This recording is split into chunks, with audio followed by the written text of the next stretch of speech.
Would you prefer to buy an index fund or individual shares? This was the exact question I got from my last video on stock splits. You can check it out on my page.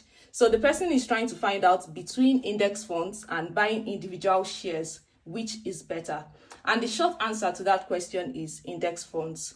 Before I dive into why I chose index funds, I would like to put a context to this. Individual shares here is referring to just going to an exchange or going to whatever platform you get your shares to buy a Coca-Cola share or a Microsoft share or an Apple share or whatever investment or whatever company you're interested in investing in, right?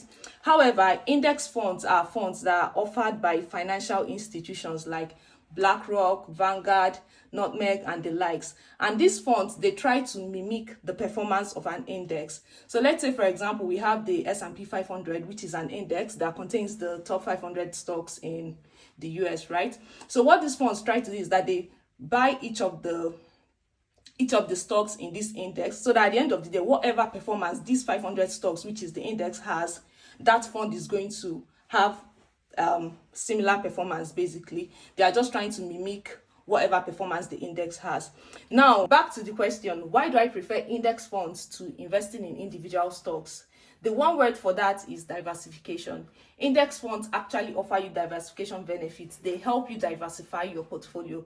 And this is because these index funds, they are invested across various companies, which has across various sectors, various industries, which has various risk and return levels. So for example, if one sector or one industry is performing poorly, another sector which is not performing poorly is going to compensate for that. So at the end of the day, you have like a balanced portfolio that is not too risky and at the same time not too conservative.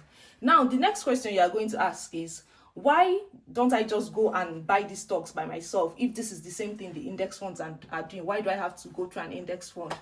Well, the thing is, you can, but you cannot, because it is not feasible.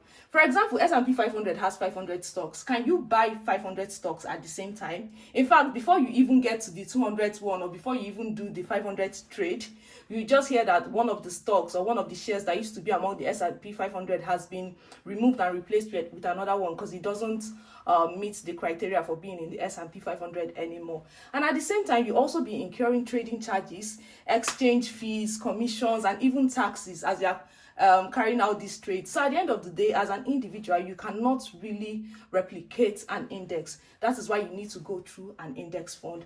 Now, this brings me to the second reason why I would prefer an index fund to investing in individual stocks. And the reason is that index funds are cost efficient. And this is because whatever cost, trading costs, commissions, or whatever that is going to be incurred in the process of mimicking the index is going to be borne by all the investors that are invested in that fund. So for you as an individual investor, the cost is going to be lesser for you because everyone is sharing that cost, compared to when you try to buy or mimic the index by buying those shares one after the other by yourself. The cost is going to be outrageous and you can't even bear them. Now, with the issue of stocks being replaced in an index because they no longer satisfy the criteria of being in that index, an index fund will be in the best position to manage that replacement in a cost-efficient manner. So they won't just jump in and sell the stock and replace it. They try to know the most cost-efficient time and manner to do that replacement.